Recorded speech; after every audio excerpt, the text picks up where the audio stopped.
Hello, everybody. This is Mike Tedesco of Wrestleview.com. And Victoria Tedesco. Well. Okay. Number one, I have to change the scene on this. I did everything like so fast, you wouldn't even believe, to try to get this thing all set up. So don't blink. This is not Wrestleview post-Raw. This is Wrestleview Live number 76. Unfortunately, Doug had some technical difficulties. We couldn't quite get that lined up. There we go. Ah, shit. I still fucked it up, but you get the point. You know what? I think I'm going to just 86 the panel for now. I'll fix that later. All right. So, I'm Mike Tedesco, the editor-in-chief of Wrestleview.com. That is Victoria Tedesco. Everybody, can we wish Victoria a very happy Mother's Day? My goodness. Thank you. This is Victoria's very first Mother's Day, and she definitely didn't sign up for Money in the Bank. I'll tell you that. Certainly didn't sign up for Money in the Bank on Mother's Day. No, I completely forgot. I kind of forgot about it too. You know, like today I woke up and I was like, are we really having a pay-per-view today? Like this is a thing we're doing today. When I woke up this morning, I did not think about Money in the Bank. I forgot about Money in the Bank. It was completely like one of those things where I wasn't even a thought, and then all of a sudden it did kind of dawn on me at like 4:30, 5 o'clock, and I'm like, we didn't leave our house yet for our walk. I know. And I'm like, wait a minute. Yeah. It's Money in the Bank tonight. Wait a minute. You mean we have to? Oh my God! Are you kidding me? Yeah, Victoria. I was not a very popular person in the house when I informed her that we need to, do a pay-per-view recap. But we made it. We're gonna be okay. So, Victoria's pressed into service at the last minute, so we got to thank her for being here for that. I'm just looking for like one more thing to like fix up here, but we got to talk about this pay-per-view because it was. I don't know. Is it fair to call this a... Did we watch a Money in the Bank show tonight, or did we watch like a really weird action flick? I feel like we watched a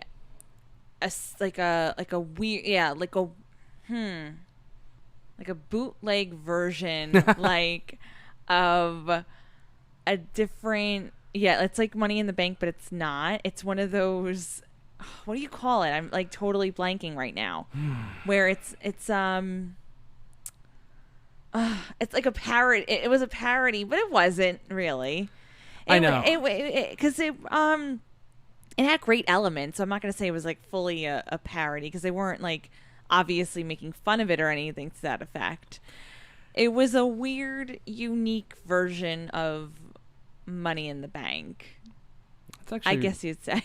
I don't know. I really don't know how to describe it. That's actually a really good way to put it, kind of. Yeah, it was just a really weird version of Money in the Bank. Yeah, that's... I don't know. That's pretty much it, yeah. Sorry, I'm just looking for our post-Raw template here. Oh, okay. Do we need I'm just gonna put up our Raw thing. Whatever. Is what it is. Just to have something showing our names. Listen, nothing's normal. Anyway, so it's like, who cares? I know. Like, really, really, at the end of the day, it's the content of the show and right. What we discuss. And the people in the chat room that waited so patiently for all yes. this craziness to pass. Okay, let me pause this. I don't know if I'm lagging or what, but I think we're okay.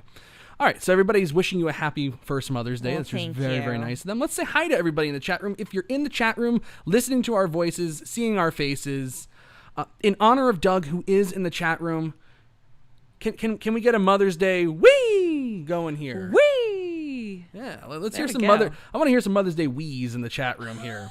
I know that What's the difference between a Mother's Day wee and a regular wee? You have to ask Doug on that. Okay. I don't know. I am not the master of wees. I'm just saying. Maybe like wee wee. Like wee wee. It's like, I don't know. Like it's a thing. Oh, you know what? Maybe it is wee wee because babies tend to... because I'm a mother. Oh, yes, quite. Oui, even though oui in French is yes. So Yes. Okay, so we got Mr. Nafis Sadat in the chat room tonight. Hello, He gave us a wee. Doug Lackey gave a wee. The originator of the wee. Thank God. Quentin Walters. Actually, it should be wah. Oh, yeah. Liliana used to be wah, wah. Michael Jewell in the chat room. Wee! Billy Hefner gives us a wee! Scotty Poindexter. I am stealing Doug's gimmick, and I am not doing that intentionally. It's an honor, pure honor of Doug. Timmy Mariconda in the chat room tonight. Our buddy, dear friend Timmy Mariconda. Mex Guy 718 in the chat room. Hayden Barker. Is Doug allowed to wee in the chat? Sounds like it would create a paradox. That's a good Everything's just weird today. So Goosey has a good one. A Mother's Day wee is me. It's a me, a Mario. Quentin Walters in the chat room. We got a lot of people here. We got Christian Chico Rodriguez in the chat room. Happy Mother's Day. Louis Veraldi, Sweet Lou, Corey Howell in the chat room. Cute Water Bottle. Are you the editor? Yeah, I'm the editor in chief. I don't know what that. It's just a title. It's kind of like everybody being an executive vice president in AEW. I'm the editor in chief here. That's me. I'm trying to see if I missed anybody else right now. I don't think I did. Anyway, so let's get into the show. I'm going to run down what the hell happened on this show, and we'll talk about what we liked, what we didn't like, and hopefully y'all enjoy it. Okay, so the show opened up with The New Day defeating the Lucha House Party, The Miz and John Morrison, the Forgotten Sons, in a fatal four-way match to retain the SmackDown Tag Team Championships. The Forgotten Sons. Bobby Lashley defeated R-Truth. Bobby Lashley replaced MVP in a match nobody wanted to see to begin with, and then Bobby Lashley entering the match made it even more so. And I didn't know that was possible. Bayley defeats Tamina to retain the SmackDown Women's Championship. Braun Strowman defeated Bray Wyatt in a weird match to retain the WWE Universal. Weird. Yeah, weird. All weird. Weird. To retain the WWE Universal Championship. Drew McIntyre. I'm just going to preface this and just tell you what I thought of it. Drew McIntyre defeated Seth Rollins in probably one of the better empty arena matches that I have seen so far. Fair statement. This was an excellent match. Fair statement. WWE Championship retained by Drew McIntyre. And then in two matches happening simultaneously, Asuka retrieved the briefcase first for the women. So Asuka defeats Lacey Evans, Nia Jax, Carmella, Shayna Baszler, and Dana Brooke to win the women's Money in the Bank ladder match, which, awesome. And winning the men's Money in the Bank ladder match, Otis. What the hell? Good old Otis. Otis. He wasn't even on my gosh darn radar. So he was not even a blip. He wasn't a blip on anything. I have a theory when we get to that. Well, let's just talk about. Okay, so usually what Doug and I do on these shows. I mean, you've watched every single one of them. I have. No, I have. That's actually everybody correct. Kind of gets like what we do on this show. I think we like to talk about the things that we like. There's so many shows that will just complain about everything. They're not happy. They just want to just be miserable, and no matter what they watch, it just sucks. Even if it's really good, it sucks. Like, I'm sure tonight, and I'm sure tonight's not going to be any different because, I mean, technically, it kind of is designed to be a completely polarizing match, It was basically an action movie, the Money in the Bank ladder match tonight. So people are going to love it, who are just ready to just embrace, whatever. And then there are people that are going to really hate it because it's against everything that we know about traditional wrestling. So yeah, people are going to complain, but let's talk about things that we liked. So, before we do that, I just want to say, if you are joining us for the very first time, we'd like to welcome you to Wrestleview Live. This is our flagship show, where we recap all the pay-per-views, usually me and Doug, but tonight it is me and Victoria, the wonderful, beautiful Victoria, celebrating her very first Mother's Day. So, please, if you like what you see, like this video, and if you're in the chat room now and you just are with us all the time, just like the video. I want to see a lot of likes on this damn video. So like the damn video and subscribe. Subscribe to our channel. We are so close to 1,000 subscribers. Please subscribe to our channel so you can be updated whenever we go live. You know what's really funny? I'm a person who does this, and I have to be more mindful and aware. I watch a lot of channels. I don't necessarily subscribe to a lot of them. I'm the same way. So totally it's the like, same. I know there's probably a lot of our audience who does the same thing, but please subscribe because it'd be really cool. Yeah, let's break the bad habits and start. Do it. Okay, so we just got a bunch of likes right now. So we're at 6 likes now. We're doing good. Let's keep it going. Keep the like train rolling here. And if you haven't subscribed yet, subscribe. There are channels that I watched for a long time, and then I realized, I'm not subscribed to them, and I'm just like, okay, subscribe. Exactly. It takes 2 seconds. Takes 2 seconds. Victoria, what? Shane Bradley in chat room. What did you like about this show tonight? What was your favoriteest thing on this show tonight? Everything. Well, literally, I will go into more specifics, but everything about the Money in the Bank match, literally from start to finish. Even the implied murder? You always need implied murder. You always need implied murder in every type of Money in the Bank show, right? It's so absurd. It was like so absurd. Good Lord. No, I think my favorite part of the Money in the Bank match was the comedy. So like the food fight between the girls and the men and the women, and then Daniel Bryan and AJ Styles in Vince McMahon's office. I mean, that was just like incredible. I liked the action pack of it all, but I also enjoyed even like Stephanie McMahon when she came in on Dana Brooke and she's like, "Oh, Nia's drooling on the floor. Like, do something about that." Like, that was just I loved how it had a great mixture of seriousness where they're beating each other up, and with AJ Styles walking into the room with the coffins and everything like that. Yeah. Like, that was very cool. That little flashback, that little reference. Oh, to the Boneyard match. Yeah. Mm-hmm. But then I also enjoyed like the comedic piece to it, where you just had these little segments, these little moments of just like Daniel Bryan and AJ Styles were like they're pointing to each other, and like I said, the food fight between the men and the women, and then Shayna Baszler giving Rey Mysterio in the chokehold. So funny. Oh yeah. Like I love that. I love those type of things where it wasn't hokey. It was just it was a fun little story, and everything kind of evolved from that. So that's what I enjoyed the most about the night in general. Okay.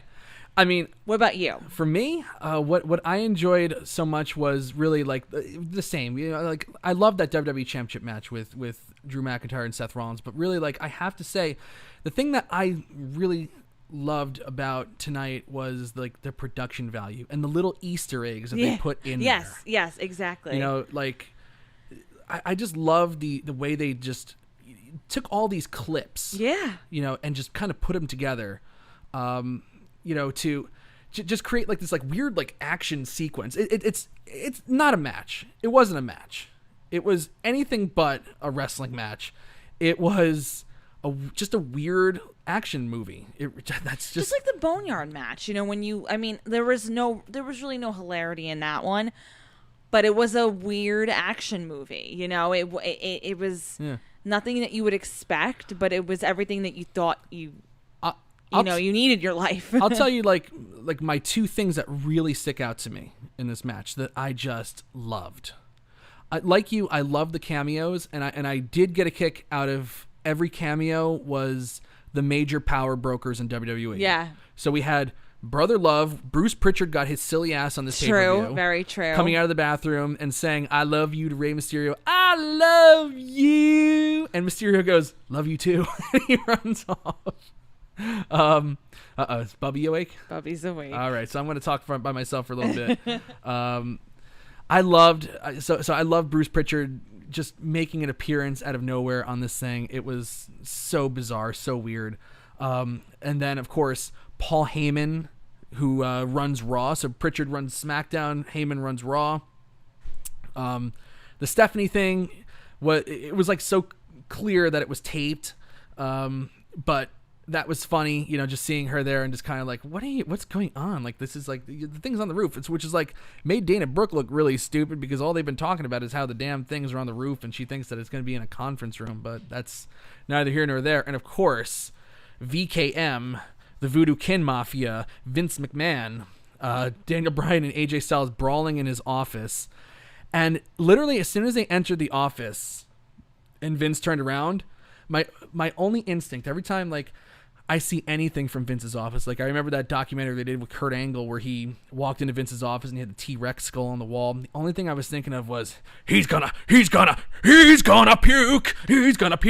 and I'm just thinking of Beyond the Mat. So like he turns around, I'm like he's gonna puke, and of course he just tells him to get out. But I love the cameos. But the one singular thing that I loved so much, and yes, like, you can't do cinematic matches every night. It's not going to work for Raw and SmackDown. It'll get overplayed and old. So far, they've done 3, 2 on WrestleMania, 1 on night 1, 1 on night 2, and here for the Money in the Bank match. In my opinion, even though I thought the Firefly Funhouse was a little wacky, a little far out there, they're 3 for 3 right now with their cinematic matches. But one thing that they can take from the cinematic matches and put into every match is music or some kind of noise. They had some kind of like weird video game ominous music playing throughout this Money in the Bank match, if you want to call it a match or really or this Money in the Bank movie. That is the one thing that is so missing from these from the television shows that makes them really hard to watch. I'm not gonna lie, it is a gosh darn chore to watch Monday Night Raw. It's got. I don't watch SmackDown because I've given up watching things if I'm not being paid to watch them at this point, because it's painful sometimes. It just is, and I'm sure it's a chore to watch SmackDown for Roy right now with no crowd noise. But just hearing that little noise just in the background just kind of fills in that empty noise and that sound, and really just made it feel much more full and like less being beaten. I wasn't like I feel like I watch all these shows and I'm getting beaten over the head with the fact that there's a pandemic going on. Things are not normal. Things are really bad, and they're not really doing much to take my mind off that. So I think if we could add some music to these matches, even just like a little din, just like something low key, like or like put in some, like, you know, like they did that with SmackDown for like the first 15 years of the show. You know, just put in the fake cheers when that show was taped every week. They had those horrible fake cheers. I remember going to SmackDown tapings, and it was like kind of a dead crowd, and then you watch it on Thursday or Friday, and all of a sudden you hear like this like loud crowd noise, and you're like, that never happened at any point in that entire show. They could pipe in noise. Just do that. Hayden Barker in the chat room says the South Korean baseball had piped in crowd sounds. They need that. Absolutely, you need that. It's so key just to kind of keep your audience invested and at least let them know, like, okay, this is a part you should pay attention to, because sometimes it's so easy with these shows to kind of trail off and just, you know, avert your eyes from the show, you know, start looking at your phone, and all of a sudden, you know, all you're hearing is just banging on the mat. It's like, how are you supposed to know which is the hot part of the match? You know, no one listens to commentary. They are just unlistenable. But, you know, if you had like a little crowd noise that like picks up and like lets you know, okay, this is the cue. Here comes a hot tag. Like, that was the one thing, like with this fatal 4-way tag match that opened up the show. Good action. Took 15 years to set up some spots, and the rules were stupid as hell. And I'll get to that in a few minutes. But like when they were making hot tags, I mean, like, they built them well. But when they made the hot tag, it was like the most anticlimactic thing ever, because there was just nothing to them. So yeah, we need some crowd noise. And that was like the one thing that really, really stuck out to me in this match, was just, wow, some noise. A little break from the big vacuum that is the Performance Center. This vacuum of no noise and just mat banging, and, you know, every now and then if you get like two people in the ring that can talk, they'll trash talk the crap out of one another, but that's about it. So, let's break down this Money in the Bank match, because I know that's what everybody wants to know about. It's what everybody wants to hear about. Like literally before the match was even over, once Baron Corbin threw Mysterio and Aleister Black off the roof, he really threw them off the set. I mean, even when they did the aerial shots, you could see that there was a big landing still, and they definitely had crash pads there, no doubt. Obviously, duh. You know, I'm not gonna kill anybody, especially because they taped this weeks ago, and Aleister Black and Mysterio were both on Raw on Monday, so everybody's totally fine. But immediately, I had people tweet me, and I'm not kidding, I'll show you the tweets. They were like, well, how are you going to defend this? They just murdered 2 guys on TV. And, you know, like, how your thoughts on the murders? It's like, this is not professional wrestling, okay? This is a form of entertainment right now. I don't know what this is. It's a thing on a wrestling show or something that advertises as a wrestling show, but this was not a professional wrestling match. This was a character-driven, goofy action segment that is more like, what was that movie with Sylvester Stallone and like Bruce Willis? Like, they had all the major action stars. It was like the Incredibles or something like that, but like something where it's like it's an action movie, but it's also like comedy. It's not to be taken seriously. That's kind of like what this was, you know. And for all we know, I mean, like, WWE has been pushing the envelope and pushing against the traditions for years, or whatever the traditions that were established for, you know, a couple decades in the wrestling business. But like, nothing is written in stone for like what this genre is. It's whatever the creator makes it. The Expendables. Thank you, Scotty. The Expendables is what I was talking about. But like, you know, like, they're going to be like wrestling purists who enjoyed stuff in the 80s and 90s. Hell, even 5 years ago, like, you know, like whatever wrestling was, that are going to hate it, you know, like they're not going to get it. They take everything literally, like, okay, well, you just threw the guy off the building, so they have to be dead. I was honestly hoping, like, obviously, like, you know, after watching AJ Styles get buried alive and then he comes back on Monday Night Raw, like, without a scratch, I was really hoping, because AJ was the one who pushed that he was going to throw somebody off the building and essentially kill them. I was really, really, really hoping that AJ Styles was going to get thrown off the building and killed. And then AJ would take like another 3 weeks off and then come back completely unscathed. And then it becomes a running gag throughout this pandemic. Every pay-per-view. I don't know what the next pay-per-view is right now. I think I saw somebody wrote down Backlash. I don't know if it's going to be Backlash or Extreme Rules or whatever the pay-per-view is going to be.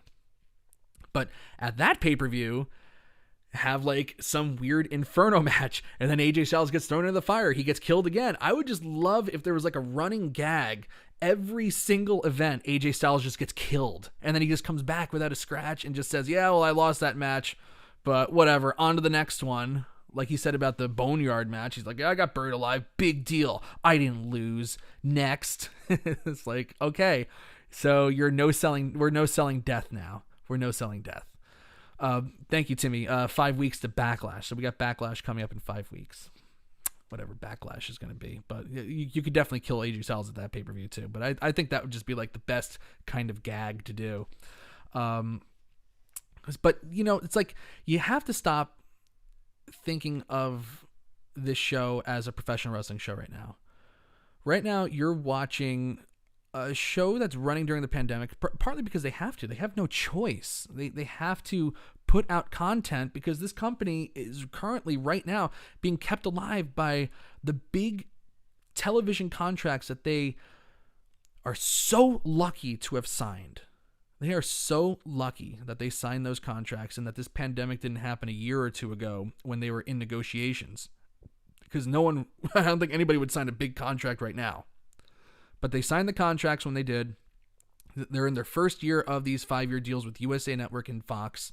They have to put out content. You're watching a company right now that is audience driven, and they can't perform in front of an audience. They still rely, you know, for the most part, they still rely heavily on live events.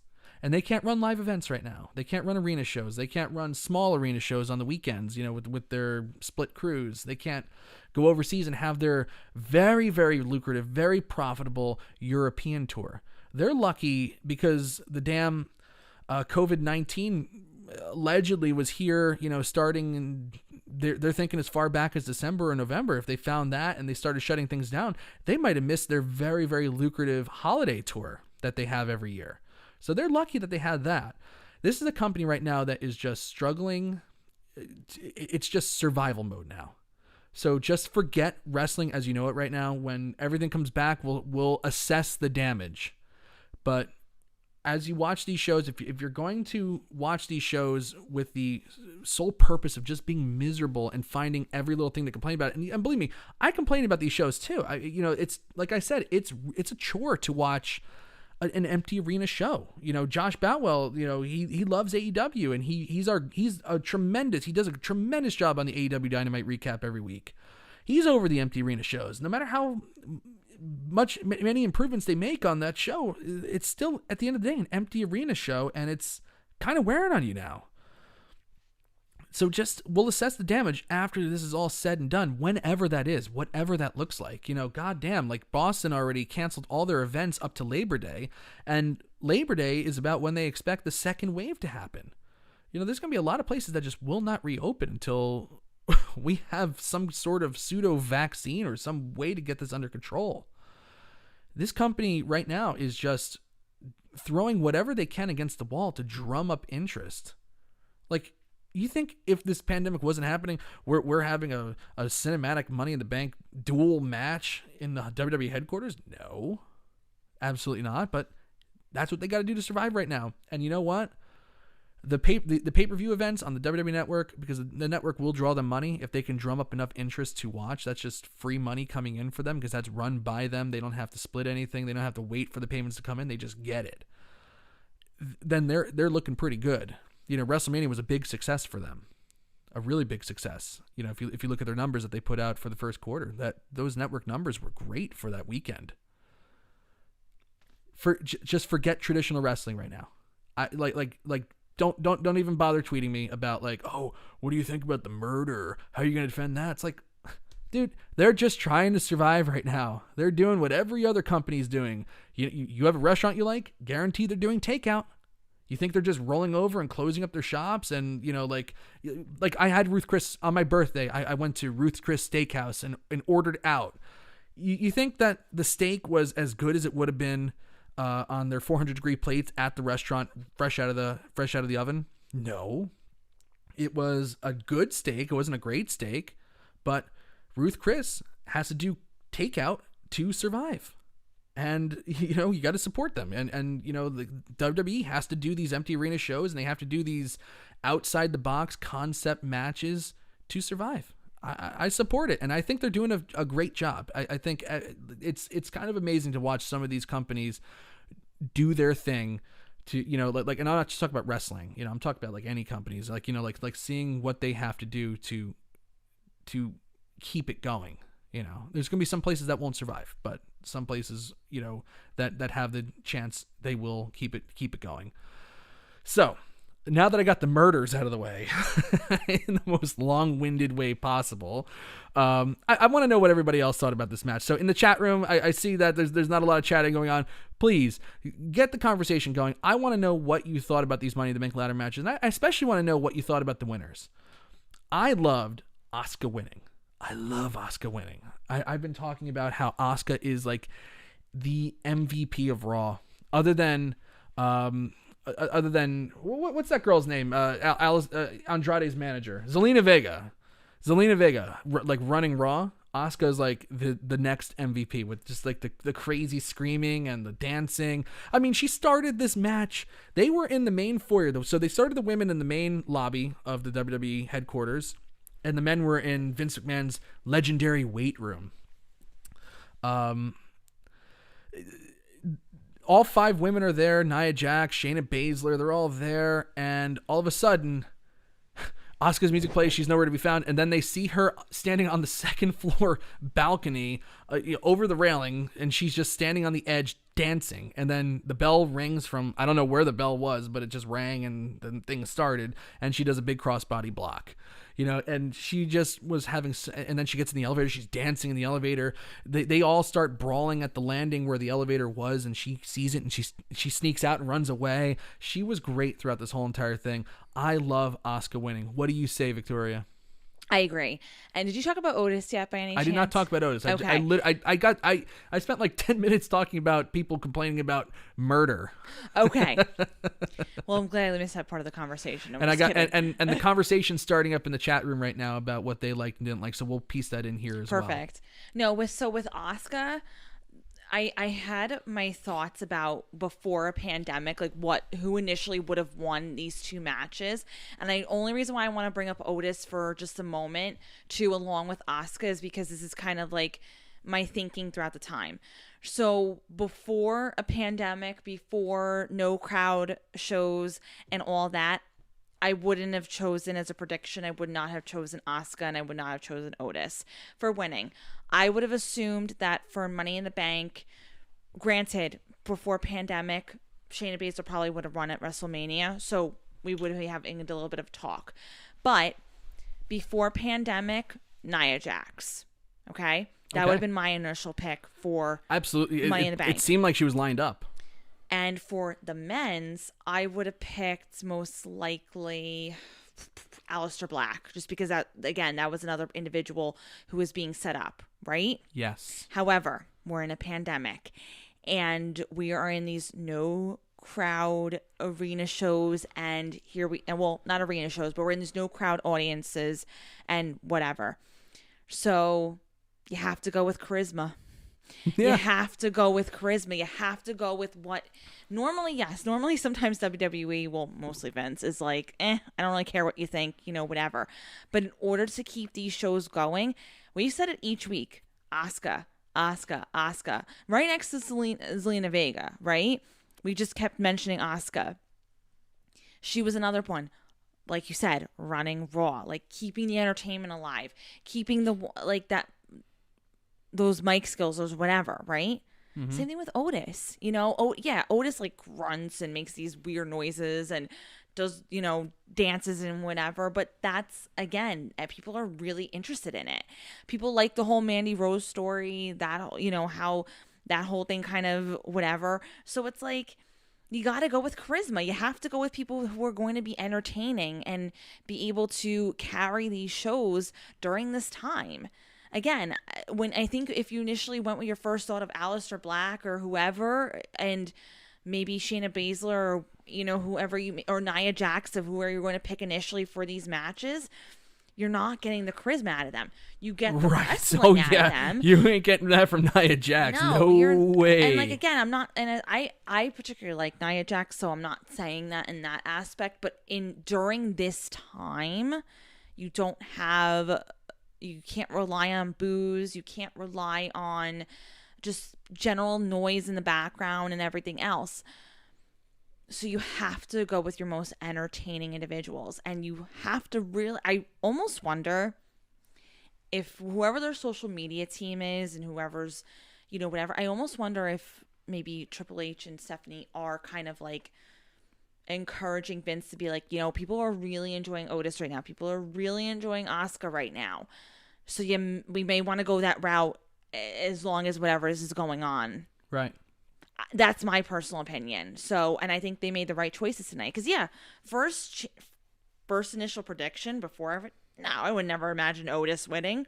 I wouldn't even imagine Asuka winning because she's had opportunity after opportunity now. Yes. For the title. So it's like, and and Shayna Baszler's into the mix and Nia Jax is into the mix. So, but you have to go who's entertaining. You just do. It's kind of weird. It's almost like we're a married couple because I put that in my tweet at the end of the pay-per-view. I said, Otis winning, I'm not so sure about, but because these shows are so driven by who has the biggest personality right now. I didn't even know you wrote that. It makes a lot of sense. I had no idea you wrote that at all. So that's why that's why we got married. I guess. You just have to on the same wavelength. And on our post Raw show, we always talk about Asuka and how amazing she is and how entertaining she is. Right. It's really actually a no-brainer at the end of the day to go with that. Because remember, I think you said this about a few minutes ago. Asuka. Did you hear that? The hell was that? What the heck was that? Was that a cat? That was those damn cats that are outside. Is it a cat or was that a person screaming? I don't know. No, it was a cat. It was definitely a cat. I was like, is it outside the door? I'm not opening the door to find out. Oh God. They're like these people in our complex that like have these cats that are just like feral cats, and they're outside constantly. And Mike and I are allergic to cats, so that's another reason too. They just look creepy. It's like they'll just like you'll be like getting in your car, and then they'll just come out from under your car. Oh my God, I can't. It freaks me out. Anyway, Sorry. Yeah, I wasn't like so sure about Otis, but like thinking about like just how it is during a pandemic. Doug says it was Asuka. Just knowing how things are during a pandemic, like it kind of makes sense that like, you know, Otis, he's a big personality, and people really like the storyline with Mandy Rose. They really do, and you can actually do a lot with that. Yeah, you really can do a lot with Otis right now, and so I feel like that's another thing too. You have to kind of go where opportunities are. 100%, absolutely. Yeah, so that was the Money in the Bank match. Again, like, I mean, to call it a match is like, it's not really a match. It was a movie, but for a weird, bizarre movie with wrestlers in it, it's better than Doom. I said, you know what I said during the show? I said, I wish I can do stuff like this more, but obviously not. I wouldn't do it during like a normal circumstance. You know, I wouldn't pay because people are paying all that money to see a show live. Like, you're not going to do something like that. Right. But I do wish that they would do more stuff like this. Just incorporate it, you know, even maybe on a Raw or SmackDown or something, you know, and I agree. Kind of like infuse it a little bit more into these shows. Yes, absolutely. Yeah, like I was talking about the music. That's the thing that I really liked. For how long is this pandemic going on for, right? How many every single week I talk about it. It made the match so much better. Again, this movie. I don't know why they don't do it during matches. I know. I really don't. I don't get it. I don't get it either. It doesn't take much for a sound person to just, okay, when the match starts, just put up a little music. It's easy. That's easy. Nothing. It's nothing. An easy fix. It's like nothing. But like that's what I'm talking about with like, you know, like those, you know, holding on to like the traditions. I'm like, well, we don't do music during matches. It's like, forget the traditions. Forget it. This is an unusual time. Okay. Just go for it. We don't have cinematic movies like features during main events. Like imagine that's not a tradition. Right. Obviously, right. If you're a live event. So if you're willing to compromise on that, then just go all the way. It's like, you know, honestly, it's like Star Wars without music right now. Well, like, okay. We need some noise here. Well, listen. Even Titanic. The initial. Right. Imagine if it was just the ship creaking. Well, initially they wanted the authentic feel of, you know, the people on the ship and everything. They didn't. And the initial thought was they didn't want music for the movie. It's a very different movie without music. You think? And the soundtrack. You think? Even though it's the same sort of melody throughout the whole movie, it's still, again, it makes it so much more. Yes, it does.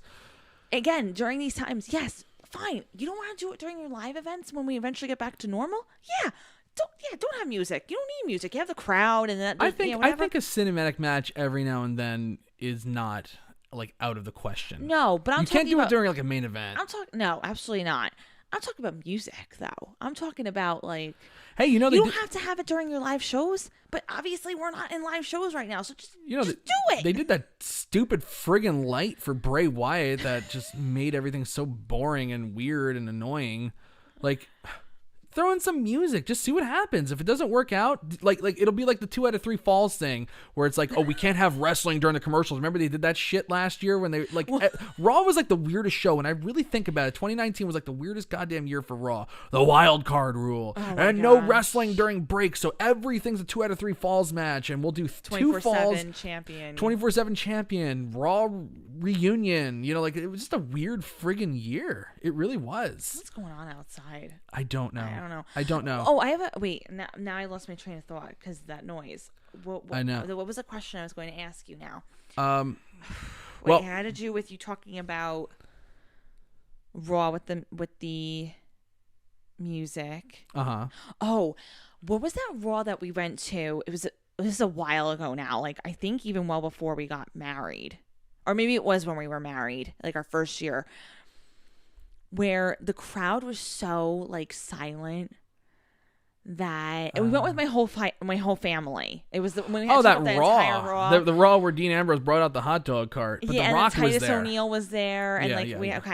But what was it? Brooklyn Brawler that like? Oh, Brooklyn Brawler got mad at me. Yes, because we were at the microphone. Well, they had a crowd mic right by our row, so then I went over the crowd mic and I was like, "This show sucks. This is terrible. Come up with some new ideas. You guys suck." There was like I forget what match it was, but it was completely silent, and I just like I thought to myself in that moment, I'm like, there certain matches they should just.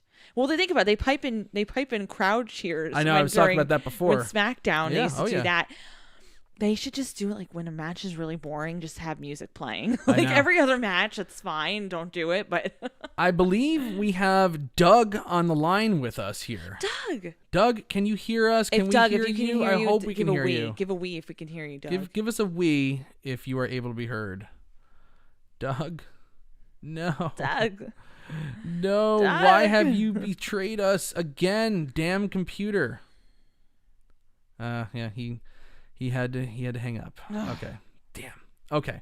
So that didn't work out. Okay. So we're going to keep trying to get Doug on the line if we can. If not, we will. If you hear a wee from Doug, then we're in good shape. I'm just gonna accept whenever he calls in. Here, let's try it again. Let's see what happens. Come on, Doug. Come on. Doug, are you there? Come on, Doug. Doug. Bueller. It's not even like connecting now with Skype. Ugh, God, this is miserable. What is it though? I don't know. Well, Doug got a new soundboard, and by the way, Wrestleview Weekly looks tremendous. Oh, it's phenomenal. It looks great. I love the new graphics. Phenomenal. It's like, and then it's like all of a sudden I'm having an uncomfortable conversation with my wife. Like, I think we need to get some more equipment for our stuff here. I blame Doug now for that. Yeah, like I think my Skype froze now. I don't know. I'll restart my Skype and see what happens. But it ain't working. All right. Machine Walls in the chat room. Happy Mother's Day, Tori. Wee. Hey. Yeah, and we're trying here. Technology is kicking Doug in the nuts today, according to Goosey. Oh, God. All right. So anyway, getting back to this. So Corey Howell says Shorty Drew Mustafa Ali is the mysterious hacker. That's actually a pretty good idea. Ooh. That's not a bad idea. Getting back to what everybody thought about the match, Goosey says at least they didn't go with Nia like I feared. That's a good point. Quentin said, unfortunately, Asuka was my last pick to win. Okay. And Hayden Barker agrees with us, saying that they have stuck with the characters that have shown the brightest. Scotty Boindexter says that this event was a throwback to my days of watching martial art films from the 1980s, like with Jackie Chan, Cynthia Rothrock, Sammo Hung, and etc. That's a great point. That's a great reference. It was kind of like those what was that movie with Kurt Russell where I think it was like Escape from Chinatown or something like that, where they shoot the guy and his head explodes. It was just like a campy action flick, like kind of like reminds me of like those kind of like weird. They really did a good job, though. I mean, I have to say they did a great job. It was better than the editing for that movie, I'll tell you that. Hayden's asking if we think that Asuka will be on commentary for every women's match now, since she's the Money in the Bank holder. She should be. She better be. She better be.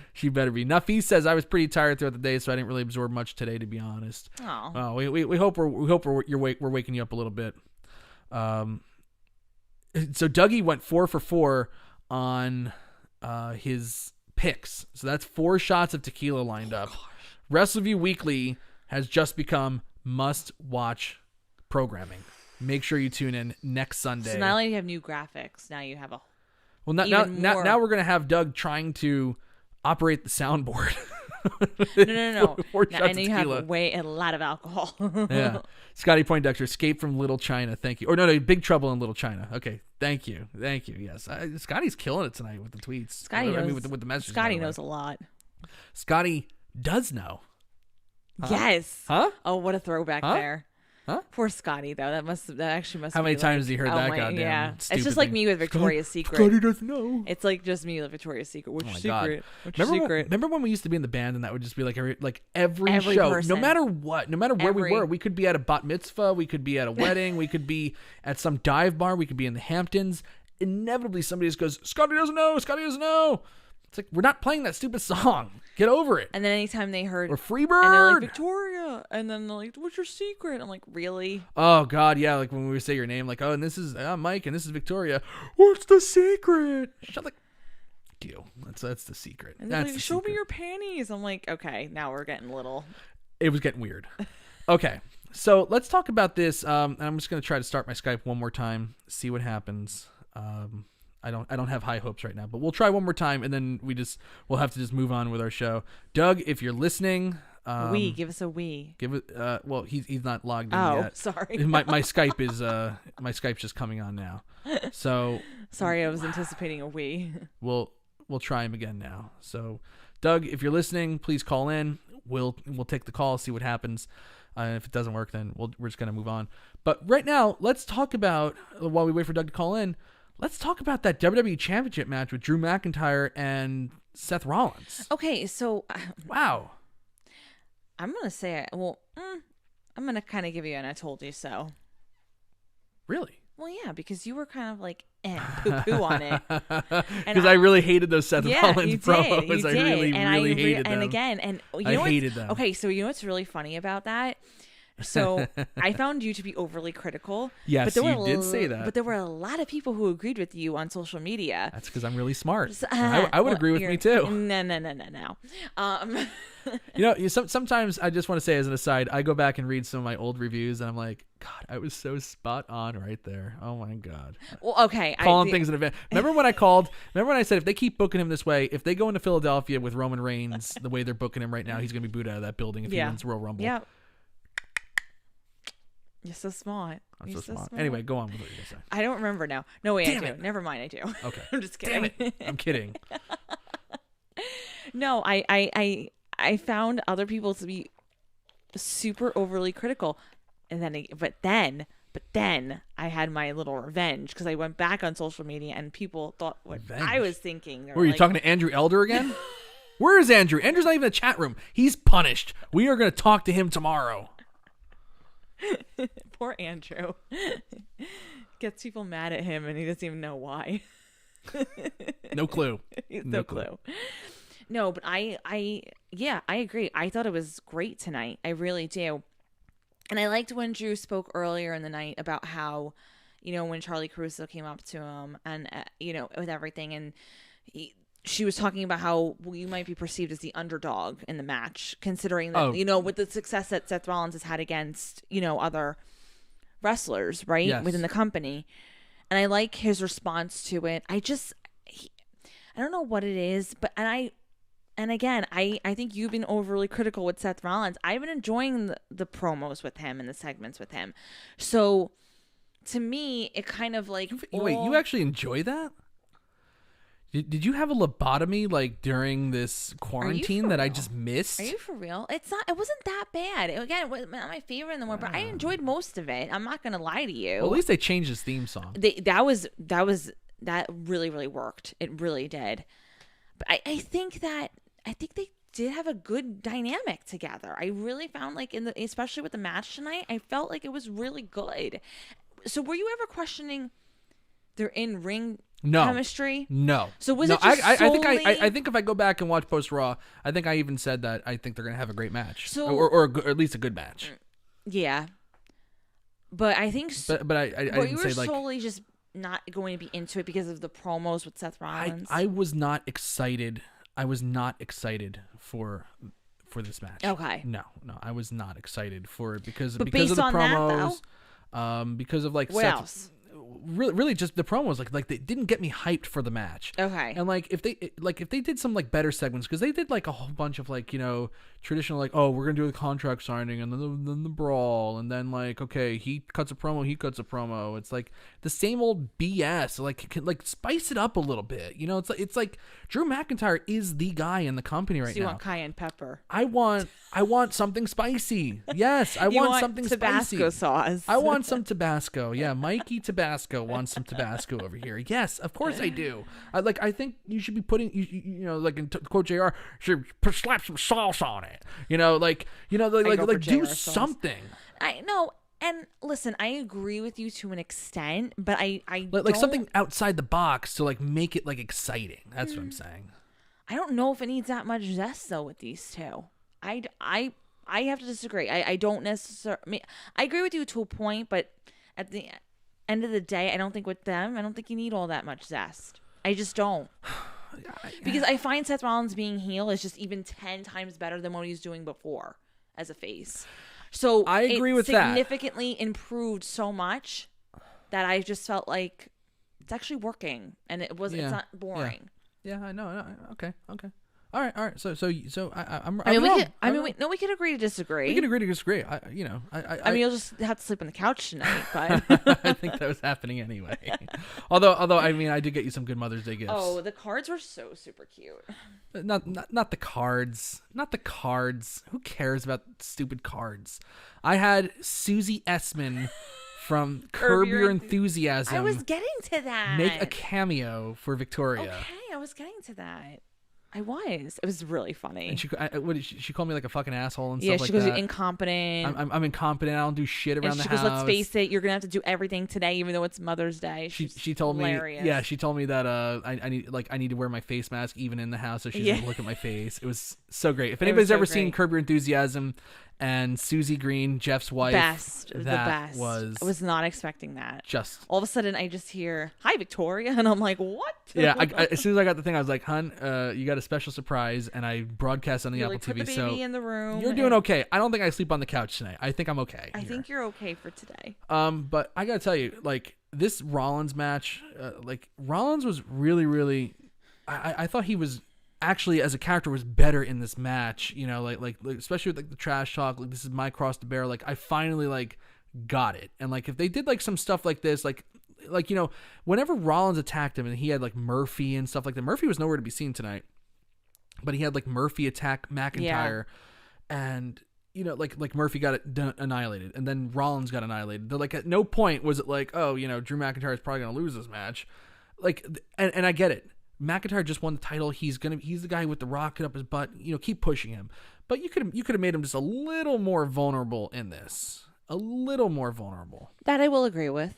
That I could agree with for sure. Like that's but it was shown tonight in the match where it's like, okay, like he did get the better of McIntyre at certain points, and McIntyre shook his hand at the end of the match, and they said, you know, good job, and you know, you almost got me there, and you know they shook hands and off he went. You know why I don't think they showed any vulnerability, and I'm being honest with you. Because you don't want to look weak. No, you don't want to look weak, but I think too because of the whole like persona of that he potentially might be the underdog. Yeah, I don't think you need that. I just don't think you need vulnerability with him. Yeah, no, I get it. Yeah, I mean, if you can just kind of like paint it with the promos that he might be an underdog because Seth Rollins is like a big-brained person, yeah, I guess that's okay. But I mean, but like I don't, you know, when I watch these shows, it's hard enough watching the empty arena shows. Like I don't want to have to think as well, like, you know, do any deep thinking. I need it look, like when there's a crowd there, yeah, you can give me like permanent marker and I'll try to draw something, you know, but like here I want some fucking paint by numbers, and I want to be told like, you know, this is where it's going. I don't need to like have to like think deeply, and you know, like just give me the bare bones, especially for the biggest, you know, star in the company right now that they're pushing. You want reality moon. TV. I want just something, you know, easy to follow so that you can get behind the guy. Okay, I don't want to have to think. I do agree. I don't want to have to think right now. I do agree. It's hard enough. This quarantine's hard enough. I don't want to have to Okay, think. you stop being a baby now, though. God. Like, worse than Liliana. I'm just saying. I mean, you're whiny, though. I am not. Lamar Lott asks a good question. How do you market the WWE Network, and how do you make it better? How do you market? How do you market the WWE Network, and how do you make it better? I think you... One thing you answer first. I have my ideas. Actually, give their loyalty. Okay. Yes. What benefits have we had from being day one customers? Zero. None. I haven't even gotten a friggin' promo code to like for the WWE shop. There's nothing. There's no. So they have to actually, to the customers that they've been loyal to, that have been loyal since day one, actually give them whatever they need.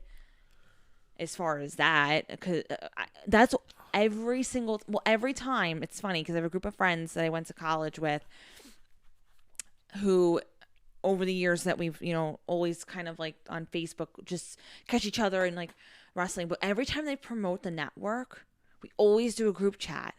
And we always say to ourselves, we're like, we have not gotten anything. I'm like, we should literally just unsubscribe, then subscribe, because we get a free we get the free network each time. Right. Yeah.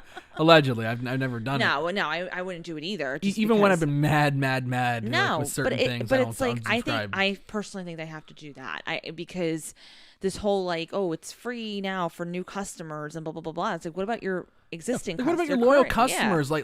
Like. You know, for one month, just say like, you know what, for our loyal customers that have been with us since day one, you're gonna get a month of the network free. During the pandemic they should do something like that. And I think too. Goosey says Vince McMahon and loyalty don't go hand in hand. How would I fix the thing? Like, I love that idea of the loyalty for sure. You could definitely, that's something that could definitely be fixed. What do you do? How do you continue to market it? Is by continuing to put these kind of like outside the box concepts on events.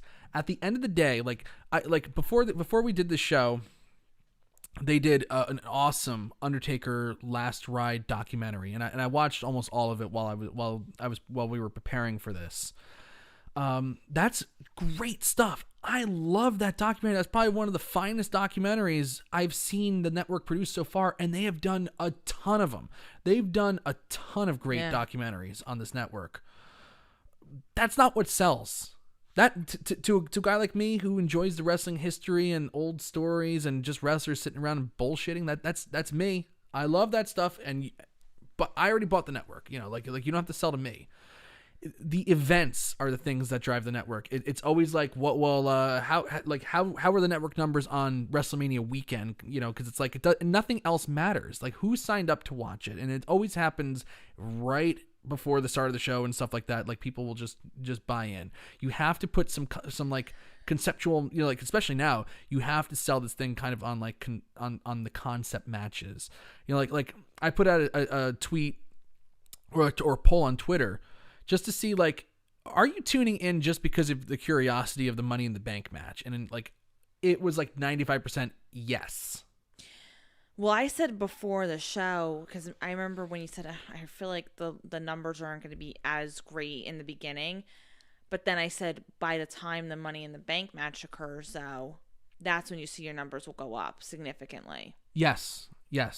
And I'm sure that's exactly what happened. It did happen. Yeah, a lot of people tuned into the website just to check out what the hell was going on in this Money in the Bank match.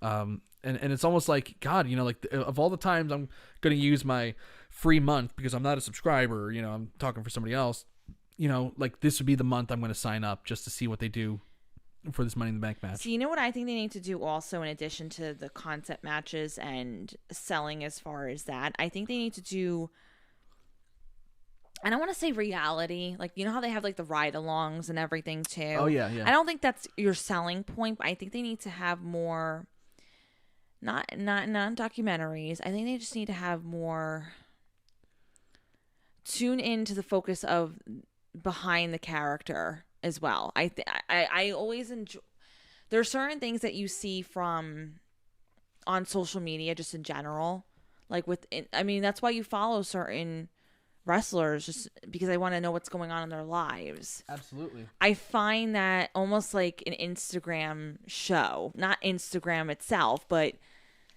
just getting in touch and more in depth of like the day in the life of a certain performer. I like that idea. Yeah, like the day, like they have things like that, like the day of and stuff like that. But like not like a documentary type. You know what I would like?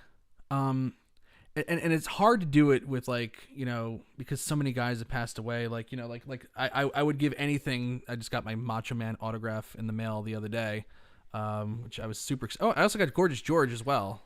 she signed this as well. But like, I would give anything to, like, you know, if Macho Man was still alive, to like have him sit down with. They couldn't be in the same room. They would have to do it over Skype. But like, have him like sit down with like the whole, you know, Hulk Hogan or Ricky Steamboat. And who I also just got his autograph in the mail as well. Like, I would love to like have like guys just sit down and watch their entire match. Now, like, they do stuff like that on WWE.com, but like they cut out portions of the match. It's like, I just want to see them sit down, talk about their mindset heading into the match, watch the match and commentate and talk about what I they were want the thinking about. And I don't want reality. to. I don't want to hear any kayfabe bullshit. I want to hear just like the actual like inner workings of the match. Like why did we do this spot? Like who came up with that idea? Where did this concept? I would love to see like an actual watch along with like some legend. I would love to like see Taker and McFoley sit down and just talk about the lead up to Hell in a Cell, and then actually watch King of the Ring 98 and just watch that Hell in a Cell match and what was there going on in their minds as it goes on. And at some point, McFoley forgets the entire thing, but something like that. Goosey brought up a great point here. I miss the Legends Roundtable. I miss that a lot. And like when I think about like the Legends Roundtable, which was on the old WWE 24/7 streaming service, which you had to subscribe to, and it was part of your Xfinity package or Comcast package or whatever it was. They had like Mean Gene hosting. It would be like Jim Ross, Michael Hayes, Mike Graham, Jerry Lawler. You want to know why they don't do it though? There's not enough legends anymore, and they're old. Like Pat Patterson would be on it. They're all kind of old. Vince also doesn't like old. Vince doesn't like old. Yes, I know. No, that's another reason though. I know. But you would get plenty of guys who could do it who aren't necessarily aren't in that category of old, but who are getting there. Yeah. The problem is like watching like old matches and stuff like that are talking about. There's so many guys that are just like stars from like yesteryear are like they were old then when they did those Legend Roundtables like 15 years ago. They're like ancient now, and like Pat Patterson's memory is like fading big time. A lot of guys are just dead. It's like there's gonna be a lot of matches that you just can't do a watch along. There's also a lot of we're talking conceptually. We should be talking about Money in the Bank, but yeah, finish your last thought. Well, I think that a lot of the times too, I don't think people answer honestly. Yes. And because they're so afraid of what Vince will say. Mm-hmm. I'm not saying so much a legend because if they're not heavily involved in the company anymore, but I think that part of the problem with some of these interviews is like they just kiss. And yeah, you should. It's your company. Like you work for them. Obviously you should be proud of what you're talking about and everything. But they should be able to freely be like, I really wasn't that happy with the outcome of this match or where the direction my character was going and stuff like that. Yeah, that would be like a really cool idea too. You know what I mean? Absolutely. Like, just like something like really like just, true behind the scenes. Yeah. Like this Undertaker thing was like as close to like a true behind the scenes that I've seen so far. When Drew McIntyre, when they had the whole special on him before WrestleMania, and like when they went into that, he kind of delved into the fact, and I think overall it was a great whatever, but I think because a lot of it he put blame himself. He's like, I'm not going to blame WWE. I'm not going to blame Vince McMahon. I'm going to blame myself for not being where I wanted to be in the company. Right. But he should have, honestly, like I said, and I think he actually meant that. I do. But I feel like also, too, obviously there was a time where he was really angry with WWE. Obviously, he was very angry with Vince McMahon for his release. But I think he should be able to say that. I think that, again, if I were somebody like that, I would say, I was really pissed off. Like, I really felt like I was being, It's such good shit. Oh my God. I almost forgot he was here. I actually forgot I had the puppet for a second. Mr. V just popped in the chat room and he goes, table for Money in the Bank match is such good shit. Dodger Ryan in the chat room. Hello, Dodger. The Untold series is not bad, he's saying. Yeah, so we're doing a deep dive on the WWE Network right now. Let's do a deep dive on one particular show on the WWE Network. Let's talk about the Money in the Bank match or the Money in the Bank event. So we talked about the WWE Championship. We talked about the Money in the Bank matches. I think we got past all the things that we really liked. What is something that you didn't like on this show, Victoria? Something you just didn't like. Just really grinding my gears, let's say. Yeah. Something like just angry. You go first. I have to think about it for a moment. I am going to say I did not like the Bayley-Tamina match whatsoever at all. Yeah, you just reminded me. Okay. You take No. You go first by all means. You know what? Like I really got. I was like, my God, they've had Tamina in this company. She debuted with the Usos. I think in like June of 2010. So she's been with the company almost 10 years, a full decade in this company. Tamina, don't call her Snuka. And at no point really did they ever truly book her like the way that they probably should have and could have. Like maybe the closest was like when they had her tag team with Nia Jax because she was finally like dominant. Yeah. But like she was like such an afterthought in that tag team. And then she was randomly put into the six pack challenge or 5-pack challenge, whatever number it was. I forget who dropped out, who didn't drop out at WrestleMania 36. Yeah. And all of a sudden, it's like Tamina was like a viable entity in that match. I was like, wow, this is the most interesting that they've booked Tamina ever. They made her look like a monster, and I believed it. I could get behind that. I could believe in that. Yeah. You know? Yeah. And then like they did it like from what I understand from reading Roy's recaps, they did a good job with Tamina through the weeks, and she pinned Bayley on SmackDown. So obviously when you pin the champion, you know, heading into the show, it's like you lose. Right.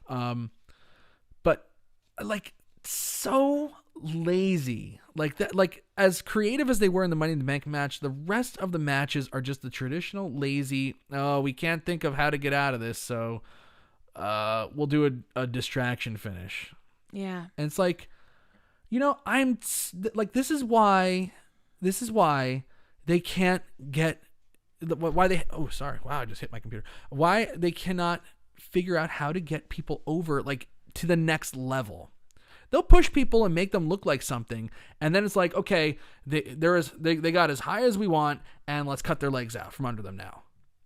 On to the next, yeah. On to the next. It's like, okay, well, we got Tamina to a certain level. All right, they're like, I don't want to run with her anymore, so time to make her look like a stupid baby face. It's like she had that match. Like again, it's not real. I'm not talking about it like it's real, but if you're just watching, you know, the story, she hits a freaking Samoan drop, and you know, has Bayley dead to rights. Sasha just motioned she was going to get in the ring. Sasha wasn't even being a pest through the entire match. She did nothing wrong. Sasha Banks, I'm talking about, didn't interfere, did nothing, and she just motioned just to get in the match real quick. And I get it, like maybe that was the story being told through the weeks that Sasha Banks was constantly interfering, but the interference was always botched and it cost Bayley a match or something like that. You know, like there was no reason for her to leave the ring and chase and then like, you know, and then just lose the match like a punk, you know, and then they made her look even worse after the match. She just left her laying. It's like, okay, well, Tamina's not, she doesn't have that mythical look anymore now. She just looks like another chick on the roster. Boring. Yeah. And the boring reign of Bayley continues. What I really, really don't like about this particular, well, actually the women's matches in general, it is so awkward when there's no crowd. It's no, but it really, I'm glad you're in the room with me when I watch these things. It is really, you would not be. It's really, you're watching what on Mother's Day? It's like it's like so exaggerated. Like I feel like you don't need to scream like that. It just. Again, it sounds completely wrong here. I don't know. I know. And we have neighbors. I don't find the men doing that. I find the women, though, even like the tiniest bit of a slap. Like all the men sound like Peter North. I like not even like a little tiny slap. They're like, ah, like it's like, okay, like what are you doing? Like calm down. I don't think that. And it just takes me out of the match in general. Like, it could be the best match in the world. Like, yeah, remember when a few weeks ago when Rhea Ripley and Charlotte Flair had their match on Raw and it like that was WrestleMania. Oh, WrestleMania. They all looked the same, but that was WrestleMania. No, it was WrestleMania, but it was a good match, but very distracting.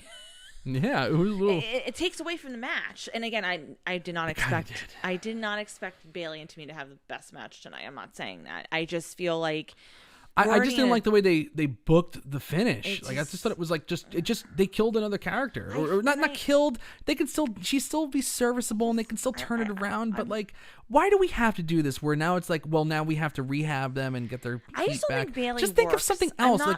If you don't want Tamina to win, just think of another way to get out of it. Like, stop with the dumb baby face thing. I'm not trying to be mean. I just like don't all they do is book like heels like to be like the smartest people on earth, and the baby faces are the stupidest idiots. Tamina has no, like, babyfaces have no friends and they're stupid. Heels are smart and they have a ton of friends. That's just how it goes. But I just don't think Bayley works. I don't, and I hate being mean. I really do. I just not work. I've said that for. She didn't work as a face. I've said that for years. She's not working as a heel. Yeah. She definitely needed something to change her character, but she's just not working. Like, she doesn't know how to be anything. She doesn't capture my attention ever. There's some people who obviously they're better in their role.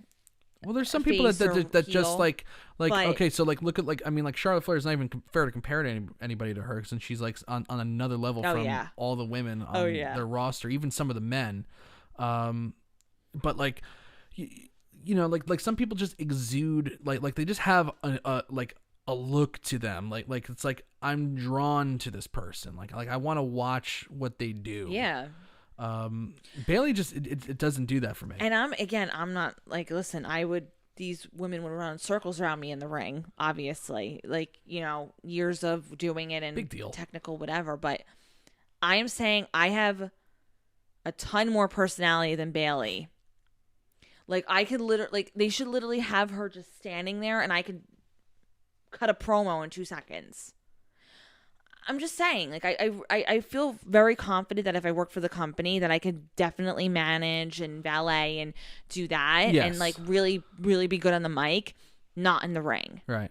But, again, it's like, you need that, though. And if for as long as a champion that she's been, like, move on. Like, let's get somebody else in there who can actually hold and again, Tamina was not the person, obviously. No, I guess not, but I mean, she was a person, like, you know, like she's do a person. do a DQ finish. Don't let her lose like a punk. Maybe let her get that match, and then you can draw it out to like Backlash or something like that. But I have no interest in seeing Tamina now. That was my problem with the match. I have no problem. Yeah, and then you still, it's like, still have to see Bayley. Let's talk about this Universal Championship match with Braun Strowman and Bray Wyatt. Did you know Bray Wyatt was coming out as Bray Wyatt? I had an inkling because they really weren't pushing the Fiend at all, and they kept saying Bray Wyatt. Yeah. But yeah, I mean, like, I remember me and Doug talking about TLC in December, and Bray Wyatt came out as himself, and it was just like, meh. Did you expect Braun Strowman to win? Yes, I did. I did too. I didn't know how they were going to get out of it. Apparently, he just pinned him straight up, but like, that's another thing. Like, I just was not feeling that story. And I saw, like, on Twitter, a lot of people were, like, exhorting the match. Like, oh, this was so great. This was so wonderful.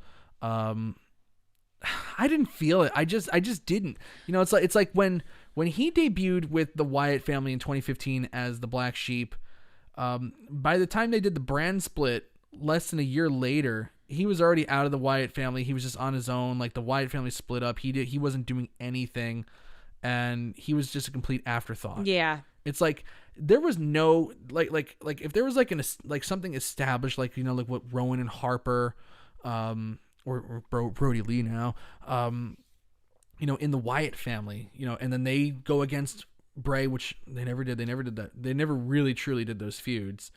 Like, I could get behind that because there's an established story, like, you know, that was at the height of the Wyatt family. Like, Braun Strowman came in on the back end of the Wyatt family when it was already severely weakened, and it was really like a nothing faction. I almost associate Daniel Bryan more with the Wyatt family than I do Braun Strowman. I agree 100%. Daniel Bryan was at the height of the Wyatt family. I feel like he was. I feel like you for that one night. I associate Daniel Bryan more with the Wyatt family than you do Braun Strowman. It's like, oh yeah, that's right. He was part of the Wyatt family when he debuted.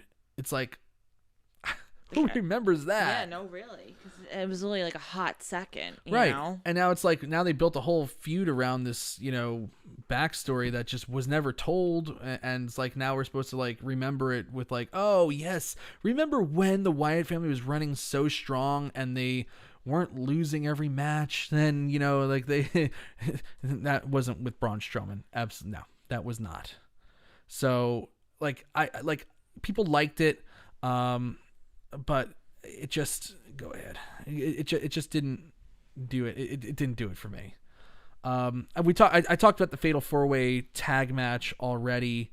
I mean, MVP R-Truth thing, I was like, what the hell? Okay, so sometimes WWE attempts to do some comedy, and sometimes it hits, sometimes it misses. Usually they're just reserved for their TV shows, but like you had R-Truth and MVP go out there. I don't know what the purpose of that was. I don't know if it was meant to be funny. I don't know what it was supposed to be, but I was just like, ugh, God, cringy, extremely cringy, not good. I don't like it. And then they sent out Bobby Lashley to destroy R-Truth. I was just happy it was over.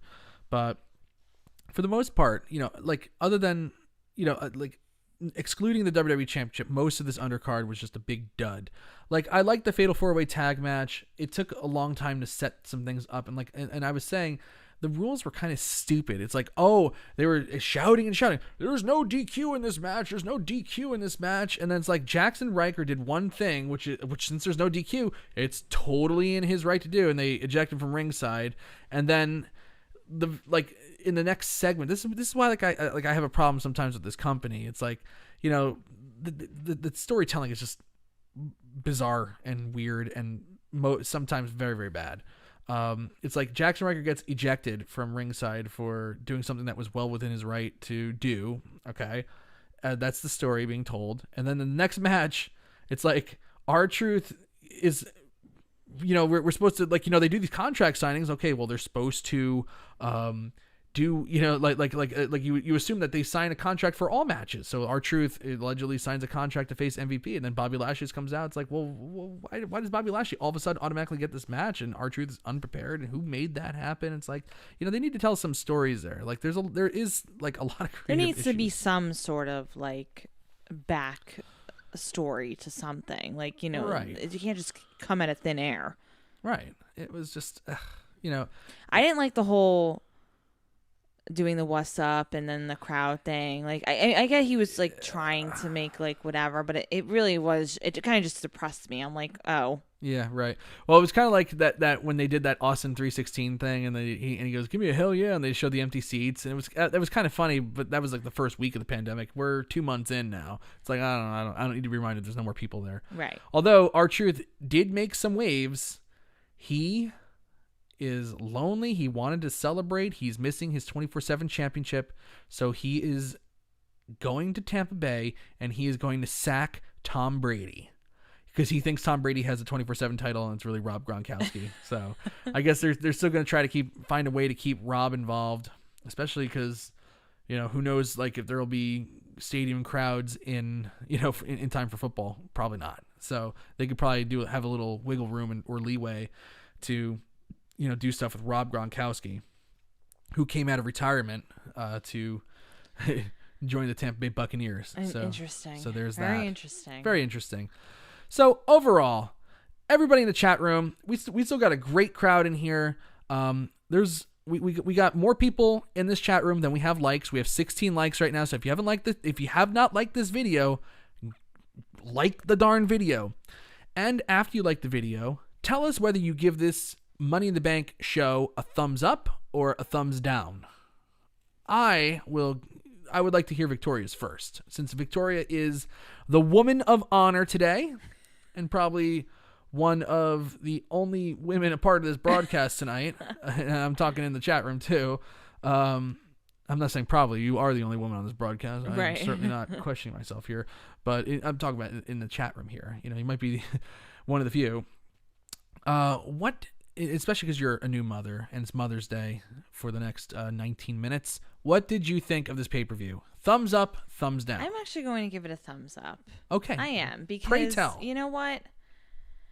At the end of the day, there was somewhat of a lot of thought put into it, and I think that you can't have a Money in the Bank match like that, cinematic or not, and not give it a thumbs up. I feel like it really, and you know what, too? Another reason why I'll give it a thumbs up. They kept it to like 2.5 hours. Oh my God. That's the thing that we have to talk about. Wow. That is probably the shortest pay-per-view that they've done in years. I mean, And years. again, it was 2 they hours have and to do 25 that. minutes. You 2 hours and 25 you minutes. I mean, our Raws are longer. And Yes. and I didn't feel like it was dragging. And I think they need to kind of go with this concept for a while as long as we're in this thing. So I'm excited to see what they do. I do too. I think less is more at less this is point way right now. more, you know? I mean, there were definitely things I did not like for sure tonight. But overall, Well, the undercard was a big dud for the most part. But with that match at the end, the concept behind it, and then when I saw the time, I'm like, oh my gosh, it's over.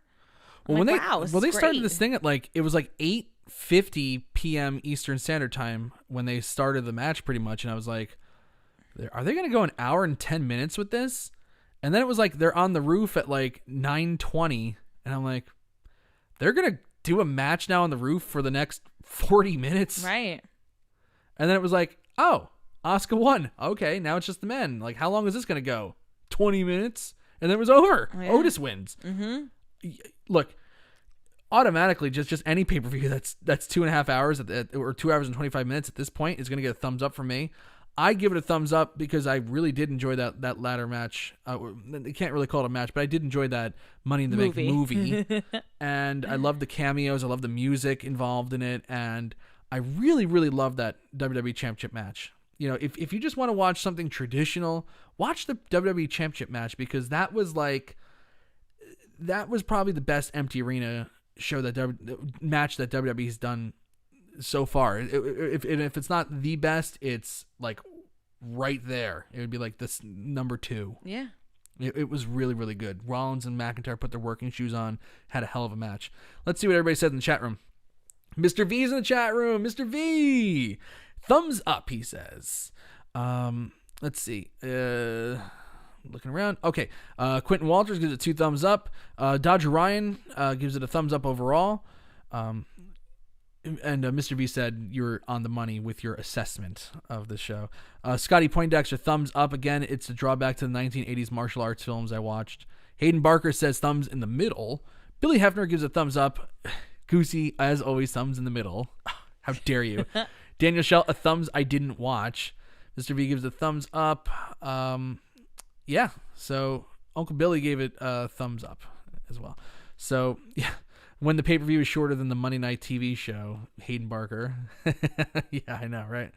Oh, gosh. But, that length was just perfect for a pay-per-view show. For like this? Yeah. For this time? For this time especially. But even when they go back to live crowds, if I went to a pay-per-view and it was 2 hours and 45 minutes, I wouldn't leave feeling upset. No, I wouldn't either. You know, you always want to leave the crowd wanting more. I wouldn't feel duped. Let's put it that way. Yeah. But I had a lot of fun watching that Money in the Bank show, and I'm not throwing out hyperbole when I say, if it wasn't the most fun, I don't know if it was the most fun I've ever had recapping a match. I've had fun recapping a lot of matches in my tenure with Wrestleview, which is coming up next month, is my 12th year with Wrestleview. But this was absolutely the most fun and absurd match that I've ever recapped. I'll put it that way. I enjoyed it. Machine Walls gives a thumbs up. And Daniel Show brings up, they used to do that in WWF in your house. They used to be short shows, they'd be about 2 hours long and stuff like that. But then they would show a bunch of dark matches after that too. So the arena crowd still got more, but the crowd at home only got about 2 hours. 2 hours, yeah, which is great. Yeah, so I had a lot. I had fun. I had fun at the end of the day, that's what I want. It's tough. We can all admit it's tough out there. This to be at home. Some states are starting to open up and stuff like that, but over here it's tough. It's not a lot of fun to be just trapped in the house, especially Victoria. She's not going out at all. And if we can have a little respite and watch something that we enjoy, like wrestling, and actually enjoy it and not be beaten to death over the head with the fact that we're in the middle of a pandemic. If you can watch a fun match like the Money in the Bank, hell yeah, I love you, like Brother Love says. That I'm all for that. So that concludes our review of Money in the Bank. Do you have anything else you want to say about it? No. So that'll conclude our review of Money in the Bank. there is some news that we have to talk about, but you know what? Let's just save that for post-Raw. I don't want to end the show talking about stinking Alberto Del Rio and what a creepy spiral life out of control. Ew. Terrible guy he is. Even though it's alleged, it's pretty clear that he did it. And we'll talk about SummerSlam tomorrow as well. We'll talk about SummerSlam being relocated tomorrow. We'll talk about Del Rio on post-Raw. Make sure you tune into post-Raw. The link is already available, so if you want, you can go to our channel. And like Make sure you subscribe to our channel and set a reminder. Post-Raw will be on the air tomorrow around 11:15. I always put 11:15. But keep you know, in mind, we have a baby, 7-month-old in about 15 minutes. Right. A little less than 15 minutes. She'll be 7 months old, and so that's pretty cool. But yeah, we have a baby sometimes, and then I just got done watching a 3-hour Raw, and I have to set everything up in 15 minutes. It's like, give us some time, But around 11:15 ish, we try to hit that sweet spot right there. I plan on it. We plan on it. Me and Jerome Weiland will be back for Wrestleview News next Saturday. We are hoping Wrestleview Weekly with Doug Lackey on Sunday. The Doug Lackey, I wish we could have gotten those damn technical issues worked out tonight, and Doug could have called in, but bummer. But Doug will be back for Wrestleview Live 78. Don't want to miss it. You don't want to miss that, but make sure Wrestleview Weekly is the one you want to tune into. Doug is doing 4 shots of tequila, and he just got that new board with all the graphics on it. He's gonna be trying to do scene transitions next Sunday, and he's gonna be pressing every damn button. And you just want to tune in for the chaos. It's gonna be a lot of fun. Doug does a great job with his show. In all seriousness, if you haven't seen WrestleView Weekly and this is your first time checking us out, watch Post Raw, watch WrestleView News, but definitely watch WrestleView Weekly. It is just it's a fun show, and the time flies right by. So, on that note, I am Mike Tedesco, the editor-in-chief of Wrestleview.com. And I'm Victoria Tedesco. All right. Everybody, you have 11 minutes Eastern Standard Time to call your mothers to wish them a happy Mother's Day if you haven't done that already. And if you haven't done that yet, shame on you. Have a great one. We will be back tomorrow. We'll see you then. Post-Raw number 81. Wrestleview Live number 76 now is ending. We'll see you there. Have a great night, everybody. Have a great week. No, we're seeing them tomorrow. We can't say have a great week. Oh, well, if we don't see you tomorrow, have a great week. Okay. Bye-bye.